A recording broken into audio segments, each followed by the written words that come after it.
everyone, welcome to my YouTube channel. So this is Jay here.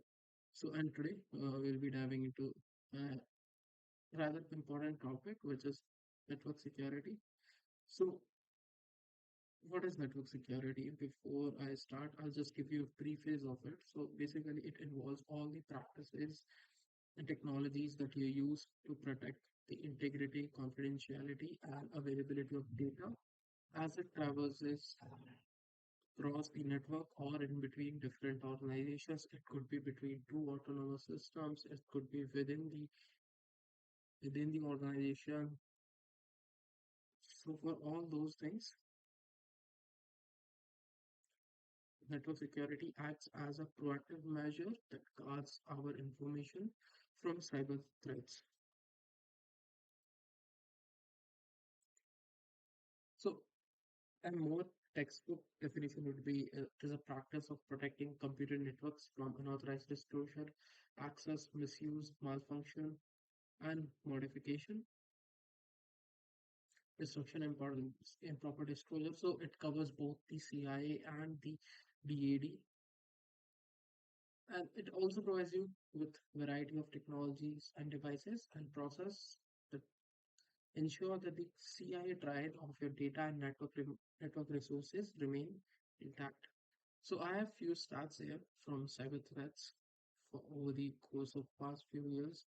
As you will see, every single year the expenses that are being occurred by the organizations have been increasing. So you will see a steady incline in the amount of money that is being lost and the money that is also being spent in protecting the resources for every single organization. So there's another one where you can see that it is listed in trillions. So by 2027, it is forecasted to have approximately 23.82 trillion US dollars. And with the way the landscape is right now, I think 23 is will be touched within like few years, 1 or 2 years, because every single day you will see new threat vectors, new threat agents that are exploiting vulnerabilities that are not known by the vendors or the organizations itself. So the eight trends that were in cybersecurity. So the it also says that the cost of crimes will go up to 10.5 trillions, and ransomwares over approximately 500 million attacks in 2021, and phishing still stays the most common method used to perform cyber attack, and approximately 800,000 complaints were reported in 2022, and 60% of organizations lack governance or oversight within their security posture. So security governance means is that you align your security policies and procedures as per your business goals, and 50% of companies plan to increase their spending due to a data breach. So it is a circle where organizations are not willing to spend money or to hire security professionals to protect the data. And then a breach happens and they overspend. So whenever a breach happens, after that what they do is they go with this mindset that they need to get the best of everything instead of performing a cost benefit analysis and watching which thing is working for their industry partners. So it could be, let's say, if someone is from a financial industry, they need to look what others are using and see if some of those measures can be tailored for their organizations. And 60% of small businesses go out of business within 6 months after a cyber attack because usually small businesses don't have a proper backup strategy or a proper incident response team or a security monitoring team. So it is very easy for them to go to be not functionable after a cyber attack. And the data breach can take approximately 277 days to discover, identify, and contain. So in this video, we will cover a brief type of threats that we have in network security. We'll go over some of the protective measures and how you can use them. So the first one is malware. So we all know what malware is. So it is a malicious piece of software or a program that has an unintended result. So there are different type of malwares.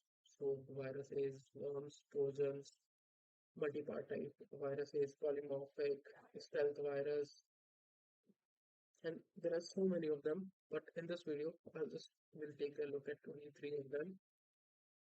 I'll create a separate video just on malware. We'll just go through different type of malware that exists outside. So viruses, I have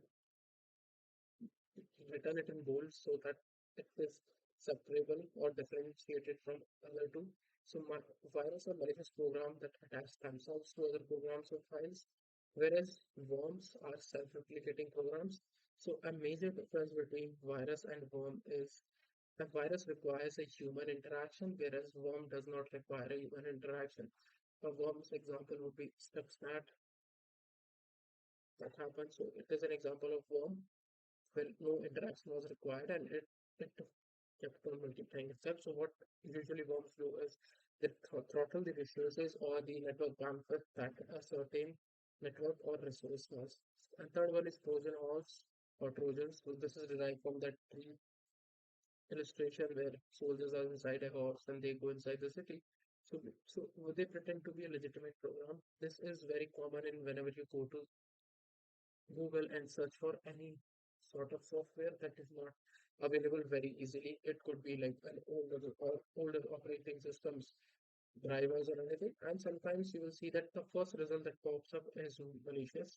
Because what happens is that attackers have started using SEO, search engine optimization, to push their malicious results up to the top so that when a person who does not have that much knowledge about the tech things that click on the links, goes and clicks on the links, the malicious program or software gets downloaded with the legitimate one, or it could be just the entirely infected program. Then we have phishing. So phishing is the number one thing that an organization faces as form of server attack. So it means they will try to steal sensitive information through email or websites. The most common one is email phishing, where you will get emails from a legitimate company that will say pretending to be a legitimate company from email, credit card, or any saying that you need to click on this so that you can get this benefit or something. Most of your emails are being blocked by your service providers through spam filtering. This is helpful in you might have reported a spam on your own. You receive a suspicious email, and what you do is you report it to your service provider, so it helps them bolster their spam filters. So spam filtering is more of a shotgun approach. The volume is so much that they cannot block every single spam email or phishing email that is being sent out from the hackers. So spear phishing, this is a type of phishing. So this is more about targeting. So before targeting or before sending out an email, what they will do is they will perform an analysis of targets, your hobbies, your work, what do you do, and everything. Think of it in this way. Let's say you have a person called Mark, and Mark loves to play golf. A spear phishing would be an attacker creates a phishing email based on Mark's hobby, which is golf. It could be a discount at a golf course, or maybe discount for buying golf clubs, and all those things. So that is a spear phishing. Really, it goes for CXOs, so CEOs, CFOs, CIOs, all these people. So what it is, it basically targets the senior management. When you have smishing is through messages. You might have seen text messages which says you have won this much amount of money, click on this link and you will get it. Or your device has been locked, or there's a pending police warrant against you, click on this link. So all those things come under smishing. Wishing is when they call you and try to trick you into revealing personal information, or it could be, hey, I'm calling from this and this department. Let's say the most common one is someone pretending from a law enforcement and telling you that they need your help or you are under an investigation for a certain case. So they kind of force you or intimidate you into doing what they are telling you. So there are other versions, other types also for phishing, like not phishing, social engineering, like watering hole, typo spotting, and etc. Those will be covered in different videos. For right now, the most common threats would be phishing when we are looking at it with the lens of network security. Another one is DOS. It is denial of service, flooding a network to disrupt service. So the simple logic behind DOS is just throttle the networks. You consume all the bandwidth that a network has so that the legitimate user cannot request an access to the resource that they want to. So let's say, for example, you might have seen if you have opened up any sort of website or a government website, and let's say if results are out, exam results are out, you will see a lot of people will not be able to access the site. It says that site is unable to accept responses. That means the volume was so much, the bandwidth was throttled, and the people who wanted to gain access, who wanted to gain legitimate access to those resources were not able to gain access. So it is mainly of two types if we are dividing it. So one is volumetric attacks. So basically you send a massive amount of traffic, data packets, requests, and you, like I said, throttle the bandwidth. Think of it in this way: you send so much useless data through it that it nobody, if a person wants to make a legitimate request, cannot make it. Think of it in this way: let's say you have a tunnel, and a tunnel allows people to go from city one to city two. Now, what you have done is you have filled the tunnel with rocks. Now, a person who wants to go from city 1 to city 2 cannot go that because the tunnel is already filled with rocks. Think of rocks as our malicious packets which are going to throttle our bandwidth. So, in volumetric attacks, you will have the Smurf attacks, ICMP attacks, SIM flood attacks, HTTP request attacks, and all those things. Then you have distributed denial of service. So this is where an attacker uses a network of compromised computers, which is called as botnet. So a bot is a brain dead computer in a simple layman terms, which is being controlled by an attacker. And botnet would be bunch of brain dead computers or zombies that are used to send massive traffic to launch a DOS attack. Then you have other things like DOS amplification, attacks, and other types of this. And there's also a vulnerability which exists, which I think which multiplies DOS by 200, but I think there's no POC, proof of concept, for that. So majorly, you can say that DOS will be of two types. Either you are going to send a huge amount of volume of traffic, or you are going to perform attack from different sources. So then you have man in the middle. So this is where an attacker secretly inserts between a communication between two parties. So, and they can eavesdrop on the conversation, steal data, or even alter the message that is being exchanged. This is usually a result of improper encryption, or you do not have encryption in place, so that it allows a third person to monitor or manipulate the data that is being sent out. So you might have seen whenever a tunnel is created, a random pseudo-random, ideally it should be a random number, is always generated, which is called as nonce, so that an attacker, even if they were to capture a packet, they cannot reuse it. So protection methods. So we have firewalls. We have different type of firewalls like stateful, stateless, packet filtering, circuit proxy firewalls, internal segmentation firewalls, application firewalls, next-gen firewalls, UTM. We have so many different type of firewalls. Then you have antivirus software. So these are used to detect and remove malicious softwares. It could be your EDRs, your XDRs, MDRs, etc. Then you have encryption. So this is data is unreadable to unauthorized user. So whether it is in data in transit, data in use, or data at rest. For data at rest, you will use AES to protect confidentiality. In data in transit, you will use TLS tunnels, and data in use, you will use homomorphic encryption. So what homomorphic encryption is that? So what it does is it encrypts and decrypts the content of data simultaneously. So let's say if data contains two pages, when you're working on page one, it will encrypt and decrypt that page only. So as soon as you move back to the second page, it will encrypt the first page and decrypt the second one. So VPNs, these are used to connect to remote networks over the internet. So you have different protocols in this also, like layer 2 tunneling protocol, point-to-point tunneling protocol, IPsec, layer 2 forwarding, etc. Then you have regular updates. So this is just a no-brainer. You always want to keep your software and systems updated to patch vulnerabilities or if there's an issue with any of the configurations. Strong passwords and MFA. So this is for access security, or you could say for making sure your access is as strong as possible.